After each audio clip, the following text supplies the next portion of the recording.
Hi, this is Isaac from Solar Cycle. Today in Portland, there was a power outage in North Portland where I live, so I decided on a work day to come to my solar off-grid tiny home to do my work.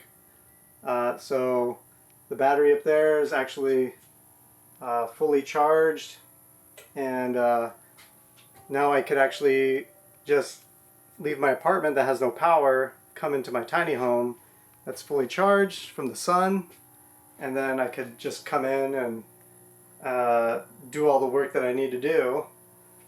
So we have my computer set up here, and then basically I have a full productive day of work out of my off-grid, solar off-grid tiny home, and continue to work from the tiny home during the coronavirus, during a power outage, high winds, wildfires. This is 100% self-sustainable. So I'm not dependent on the grid. The grid goes down. Doesn't really matter to me as long as I stay within the power consumption limits. So what I figured out is if I wanted to work 5 days a week here, all I need to do is, and leave the lights on for security reasons, is leave 2 lights on 24 hours a day, and during the 8-hour work week, leave the energy recovery ventilator on, and also that's the amount of time I can use my laptop, work computer, or whatever. So I just have to make sure that I only leave 2 lights on and make sure I turn off the computer and the energy recovery ventilator after work. And because I've done all the fine-tuning and measured this down as much as I could down to the last watt, I can predict that I can sustainably do this continuously without interruption. So the new addition here is I actually purchased a mobile hotspot so I can provide internet for the whole entire tiny home. And from I can actually remote log in, so I can see this battery monitor software. And the power at my apartment right now is not active, so there's a complete power failure in my neighborhood. But I was able to turn on my laptop briefly before I came over to the tiny home, and I can see that 26.4 volts is the voltage of my tiny home battery, which is basically a full charge. So even before I left left my apartment, I can make sure that the power, I can remote log in, check the power of my tiny home and know that it's fully charged before I even leave home.